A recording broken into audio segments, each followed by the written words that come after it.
All right, good morning, everybody.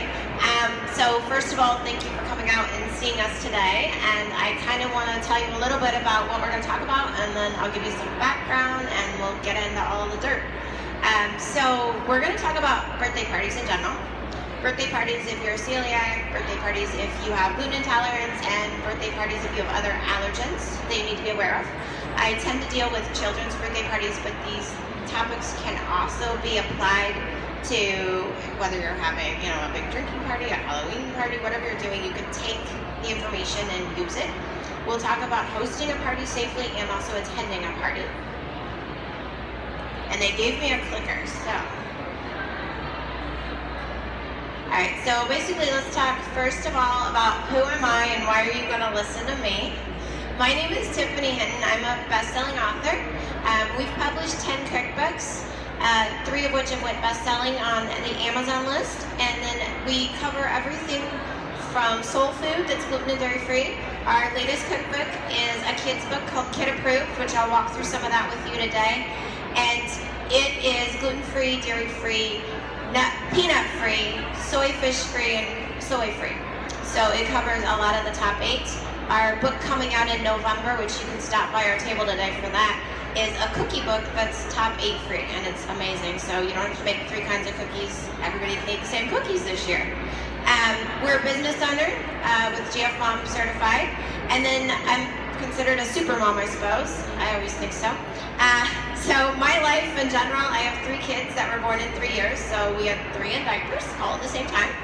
And for a portion of that time, they were all in cloth diapers, which is its own little extraordinary, washing cycle.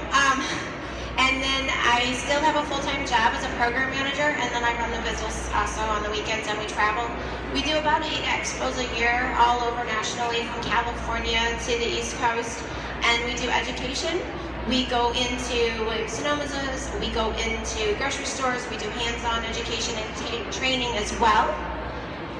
And then if you follow our blog at all, we are considered a gluten-free lifestyle expert. So as much as I'm a foodie and I love gluten-free food and we do the cookbooks, we also give you other lifestyle tips. So I'll talk about, in some instances, gluten-free makeup, or items in your purse, or cleaning products, and all these things that you need as a celiac to stay safe. And especially if you have children, there's things in your house that shouldn't be there because they have gluten or wheat in them that can cause your kids to get poisoned, and you wouldn't know it because it's not food unless you have that. So a lot of that information is on our blog. Okay, so this is the book that came out in May. It's Kid Approved. It's a 200-page full-color book. We are doing signed copies. The cool thing about this book is a lot of what I'm going to talk about today is in here. So there's a whole section dedicated to birthday party solutions, from table layouts to menus to all of the recipes you would need. Or even if you wanted to hire an outside caterer and you wanted to give them something like a chocolate cake that you knew would be vegan for your child, you can hand them the recipe and have them make it. And the other cool thing about this is it's for the kid and everybody. I mean, it's burritos, it's tacos, it's chicken nuggets, but dessert's the first chapter, because if you're a kid, you want your dessert first and your green beans last. Okay, and the other thing that we have with us at this show, and I have these in kid sizes primarily, I do have a few adults left, are these Without Gluten, All Things Are Possible shirts. The story behind this is, it's for my girls. So I had to get, it's with God and without gluten that all things are possible. I found out I was celiac when we were going through infertility treatments, and that kind of changed our whole life. And then we ended up with our 3 girls in 3 years. So these shirts are dedicated to the girls. All right, so let's do a little background. My symptoms growing up, before I had a diagnosis and knew what was physically going on with my body, I was asthmatic as a child. I had acid reflux, bloating. I mean, I think everybody gets bloating. I still do today. If I get cross-contaminated, I look pregnant all of a sudden. Mine got so bad that it eroded my intestines and I bleed internally. And so it's crazy, but when you're a teenager and you have gas and you're afraid to fart because you're gonna pass blood and then you're gonna wreck your pants, it was that bad. And all they could tell me is that it was irritable bowel and I needed more medicine. It was not, they were wrong, but at the time that's what you know, the doctor knows what he knows. He doesn't know what he's not been educated in, and so he does the best he can. And so that's, and then I had unexplained infertility. Let's see, from the age of 16 on, they said I'd never have children. They couldn't explain really why, they just knew it would never work. I'd go years without a period, and then sometimes I'd have a period for 60 days straight. And they didn't know what the heck was going on. And it was always a dream, you know, to have these kids. I always thought I'd have blonde kids. I don't. I have one blonde child, I should say. But it was more just to have children. And as I got older, I was like, they said I'll never have kids. So then when people would say, well, when are you going to have kids? And you're in your 20s, and when are you going to have kids? I'd be like, I don't want them. And it was me trying to convince myself that I didn't want them. But it was in reality that I'd been told I couldn't have them. And I got to a point in my life where I was like, you know, if I'm going to do this, I'm going to do it now, because my mom had a hysterectomy at 29. And I was like, I don't have that many years left based on my mom's health history. And our doctor basically, you know, told me, he went through all these tests, he tested us for everything, and he said, you can have kids if you want, we just got to treat you properly. And he tested us for sickle cell, and he tested me for all these diseases, and it came back, you have antibodies for celiac, let's just change your diet. And it was, I want to say that sounds simple, but at the time it was not simple. It was so traumatizing. When you have to give up food, you go through an emotional thing. Whether you're a child or an adult, you grieve food like you grieve a person. So when somebody says you can never have your grandma's chocolate pie, and that was what I grew up eating, refrigerated chocolate pie, it was amazing. And you go through this time where you're angry, and you're mad at, you know, somebody, but you don't really, it's just you're mad. And you actually have to step through the grief for food, just like you do for a person that passed. And it's the same if you have a child. So today's topic is, we don't want them to have to forego a birthday party. We don't want them to have to give up something that every child should experience. We want them to be able to do it safely. And, you know, knowing that as a parent, that fear of them having a reaction or coming home with massive diarrhea is not there. You need to be able to get over that. So a couple of things you should know is, celiac disease is predisposed. You're either born with it in your DNA or you're not. You cannot catch it. It's not contagious, so your kid can still go, you know, out and have a party, and the people aren't going to come over, and they're not going to go home with like chickenpox. It's not like that. And if you are a relative of somebody with celiac disease, I would advise you get tested. At least, you know, do blood work to know if you carry the gene, and if you have the symptoms. Before you decide to go gluten-free, go get the endoscopes and be tested, because otherwise you got to start eating it again.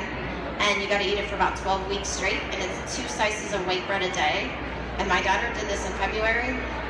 It's not pretty. Like, we have photos of her going through the challenge, and she just is, it's bad. Her skin is bad, her emotions are bad, she just, you know, would cry on the couch, her tummy would hurt. So get the testing before you remove the gluten if you are questioning it. Alright, so this is my family. Frankie's our oldest. Frankie was born 6 weeks early. Frankie was born and her lungs didn't work. So she was a NICU baby for about 10 days, and at 3 days old, they confirmed that she was galactosemic as well. Does anybody know what galactosemia is? It's a liver disease. She's missing an enzyme, and she can't break down lactose. So if she gets dairy, it will cause liver failure. Her tail signs are jaundice-like symptoms, so if she's had dairy, she'll come home and her eyes look yellow, and she's kind of blue in the face, and that kind of ness. Her gluten sensitivity we found out because my husband fed her rich crackers. He's up here. We won't beat him up for this, but I will tell this story. Where are my parents? My parents are in the country, about an hour and a half from the closest hospital, and they're actually 45 minutes from their closest Walmart, so they're out in the country.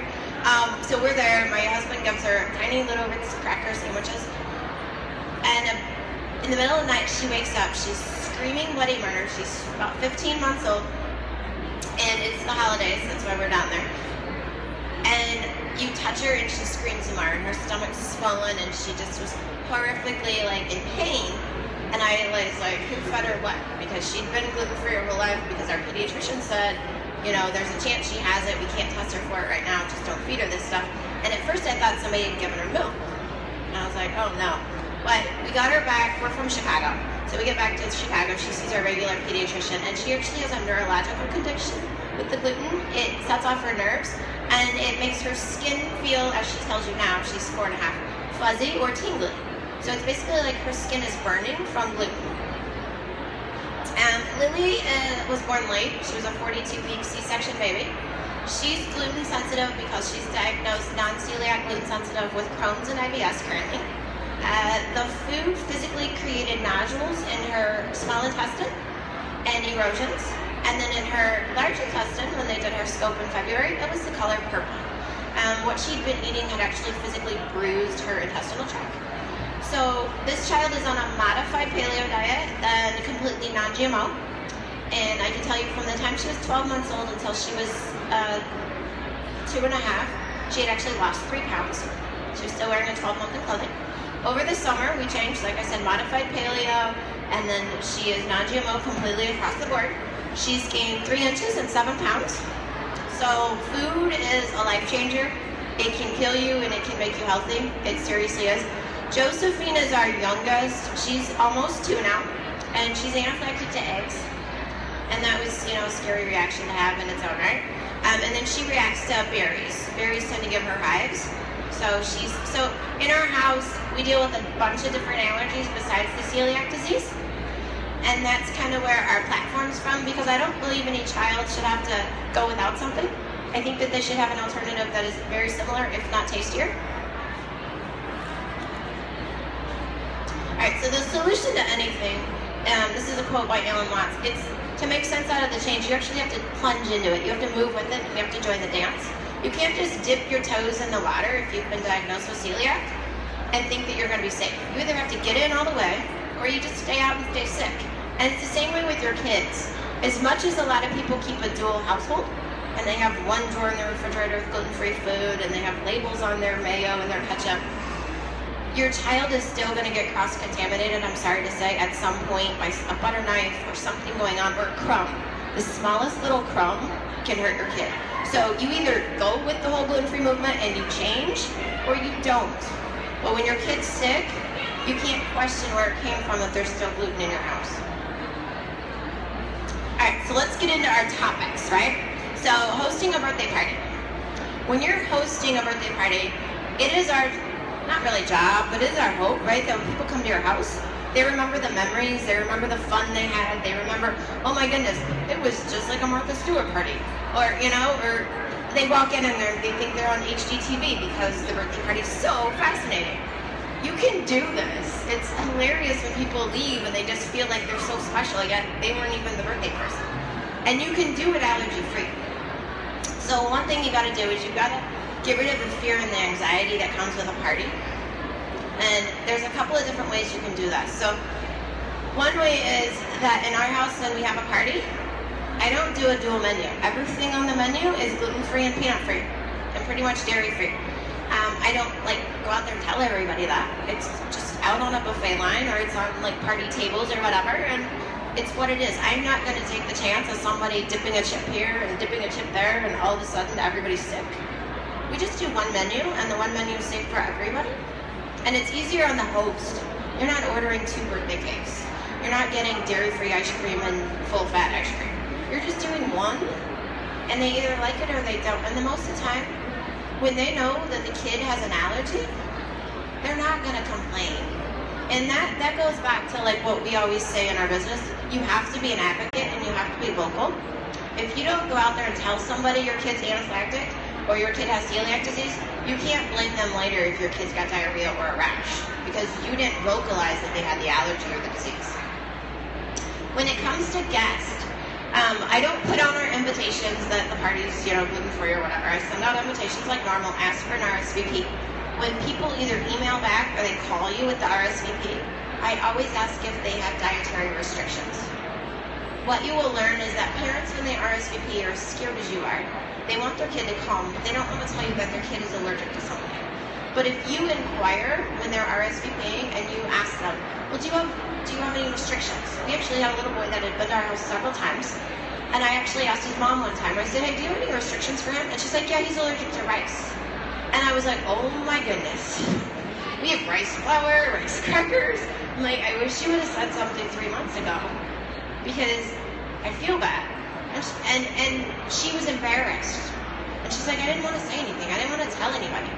But if you don't tell them, I had no idea. So when he was coming to the birthday party, I actually made him a separate cupcake that was rice-free. Because he basically, I didn't want him to have a reaction at our house, just like I wouldn't want my child to have a reaction somewhere else. I went the extra step. A lot of parents wouldn't do that.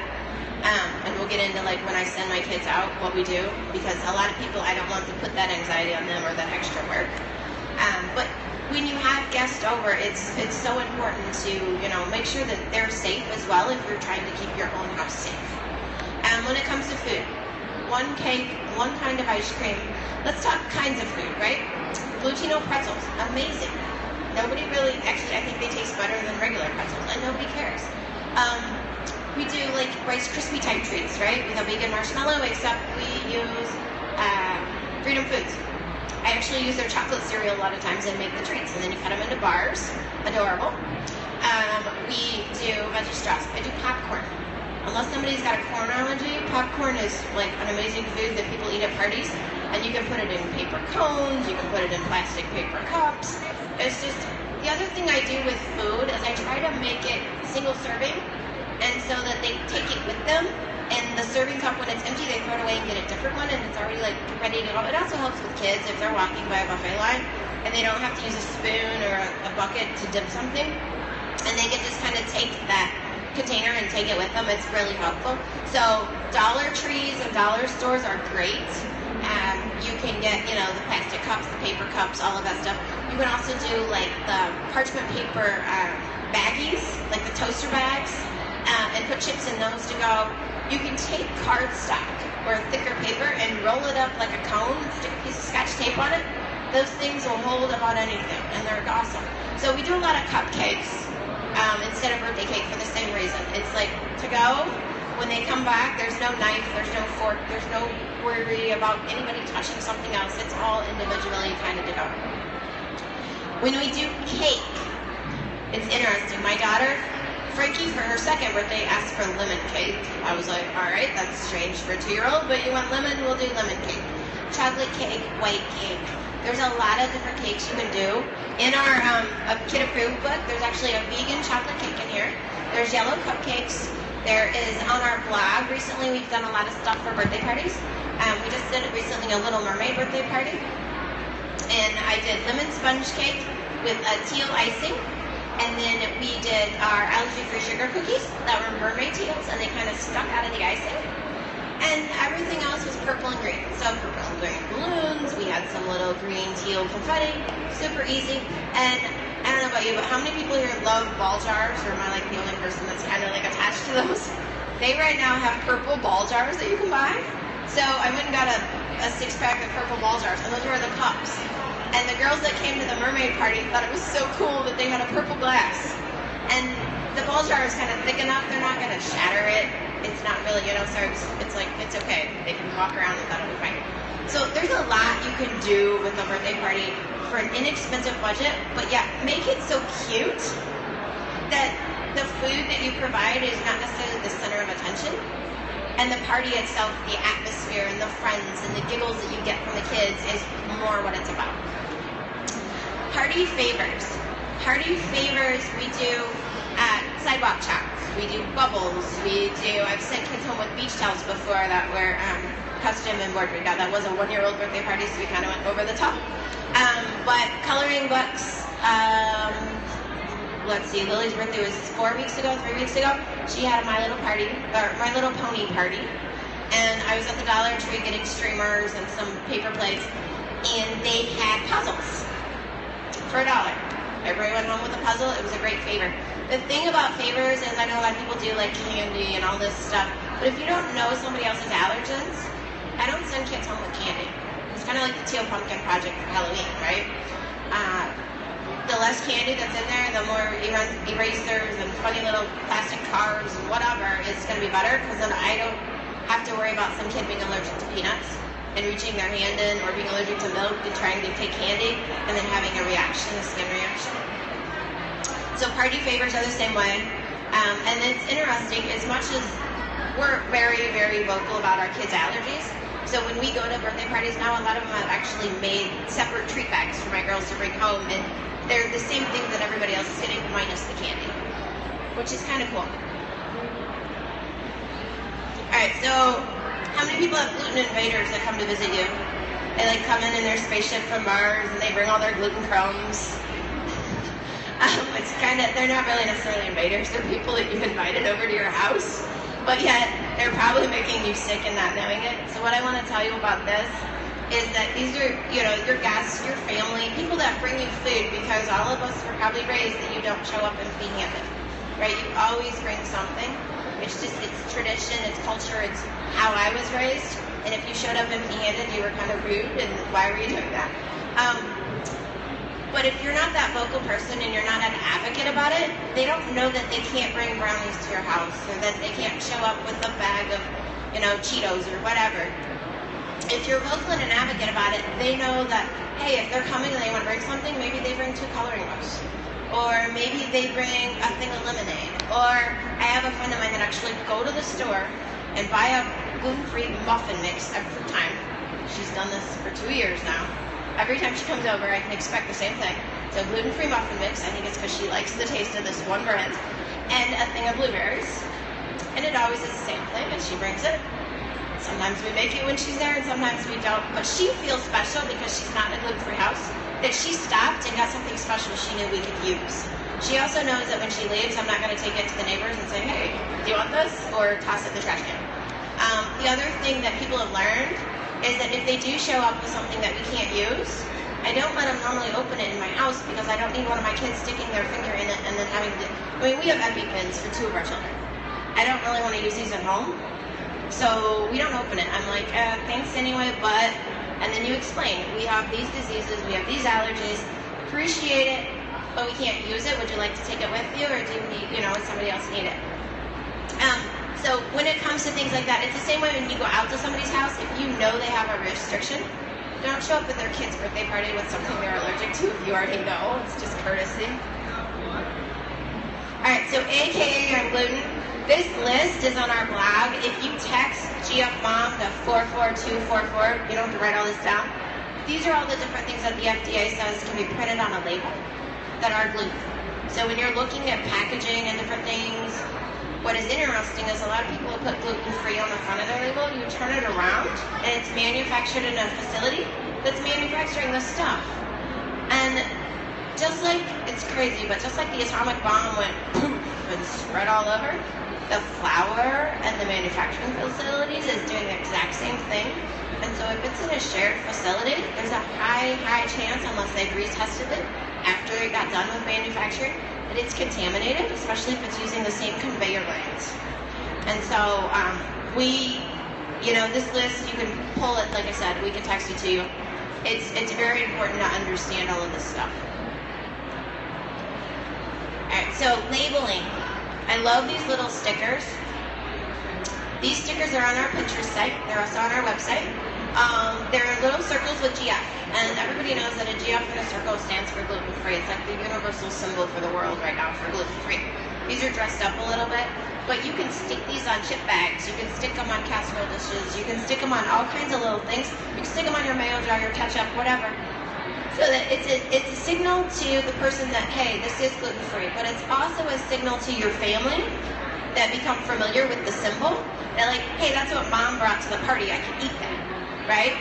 Or, here's the other thing. How many people have been to a party and somebody says, I ate at home? Or, I'm not hungry. Well, that's probably because they're allergic to something and they don't want to tell you. I actually have these stickers like on a lot of like our cupcake plastic containers and our cake containers and all this to-go stuff.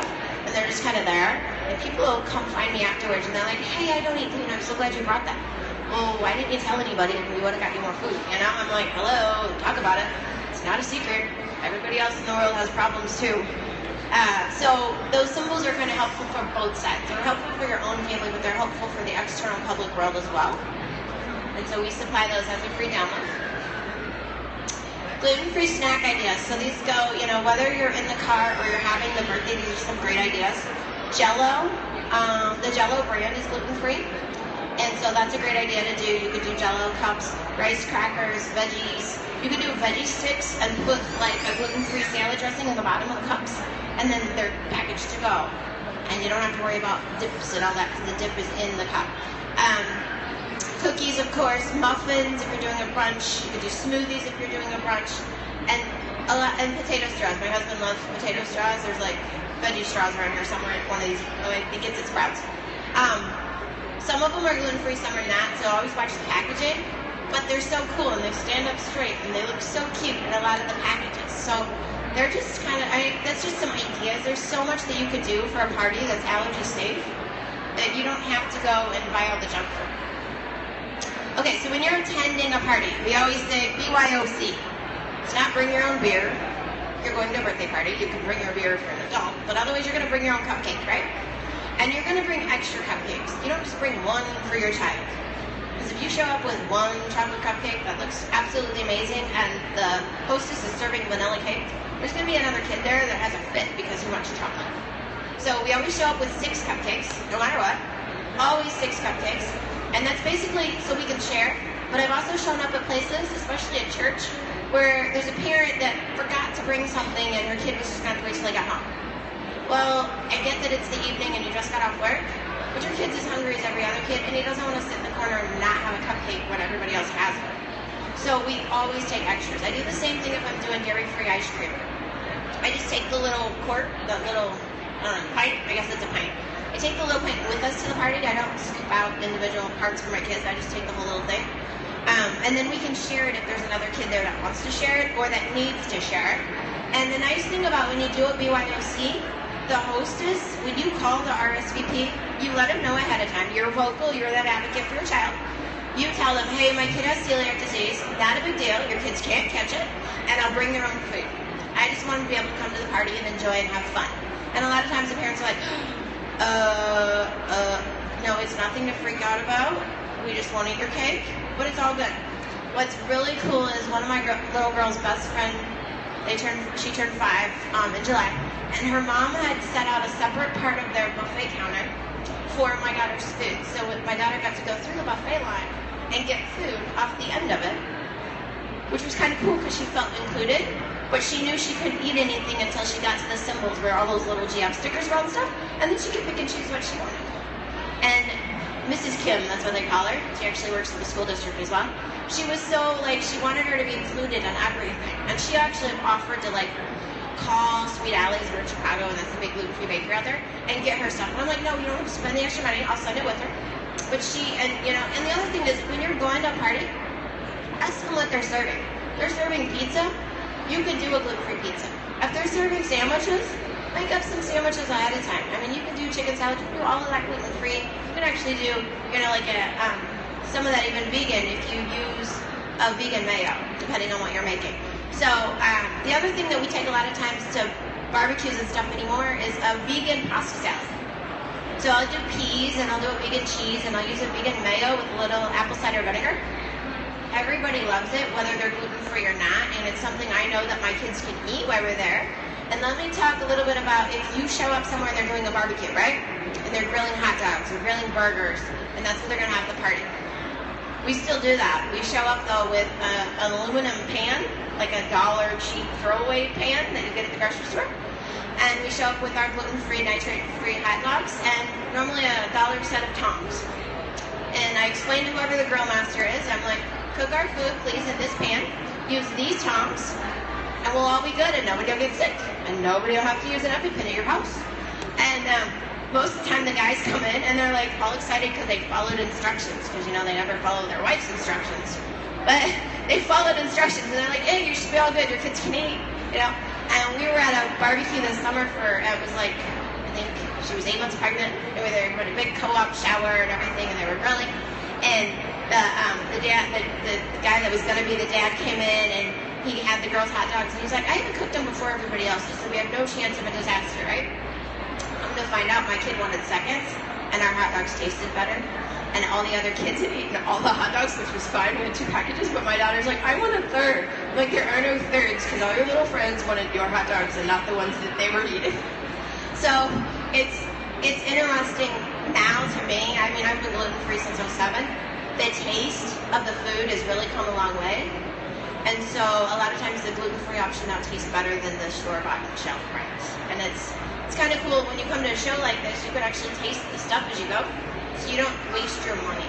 I will tell you, if you do buy something at a grocery store and you absolutely hate it, the majority of the grocery stores will refund your money. You just have to take the product back in.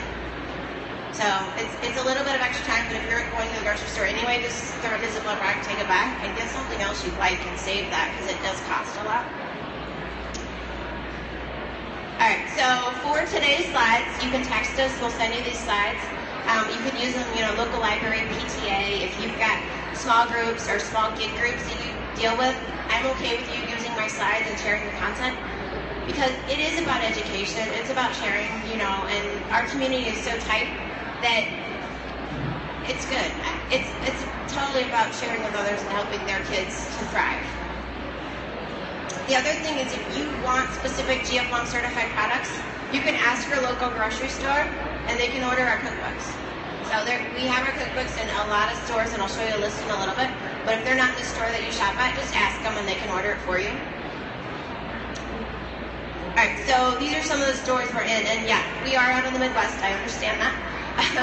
But Fresh Time Farmers Market is growing, and they're similar to like a Sprouts. Bountiful Eatery is a gluten-free restaurant where you can actually find our cookbooks on their shelves, and they prepare some of our stuff. Barnes & Noble, if you walk into any Barnes & Noble, you can get one of our books. You just ask them, and they normally have free the next day, if it's not on the shelf already. Williams-Sonoma's, Strachan Mantel, Wisely, Ultra Foods, Jewel Osco, Wegmans, same company. Not Wegmans, sorry. Albertsons and Jewel Osco are the same company. The gluten-free, allergy-free wellness events I also teach their expo circuit. Gluten-free, allergy-free expo where we are today. Okay, upcoming events, of course, that is here in Dallas. Next weekend we're in Indianapolis. If you know people in the Midwest and they're gluten-free, they have celiac disease, they have an allergen as well, you can tell them, next weekend there's another huge expo just like I got to go to. You can go get free samples, you can listen to amazing speakers, learn all this information, and it's a 2-day show as well. Okay, I'm going to leave this up for a minute. This is our mailing list. So I send out coupons, I send out specials, I send out event information. We started sending out information about certain recalls that affect the gluten-free community. And you get a free recipe every single week with a full color photo. So my husband can't bake without a photo, he has to look at it ridiculously. I'm like, just follow the instructions. No, I need a picture, because guys don't read instructions. So we always send a photo, and you can do that at mom-certified.com. So what I want to point out to you, and these books, so this book retails for $49 on Amazon. We do have them this weekend for $40, and inside of it is basically everything I talked about and a little more. I'm going to try to open this with the microphone. Hold on.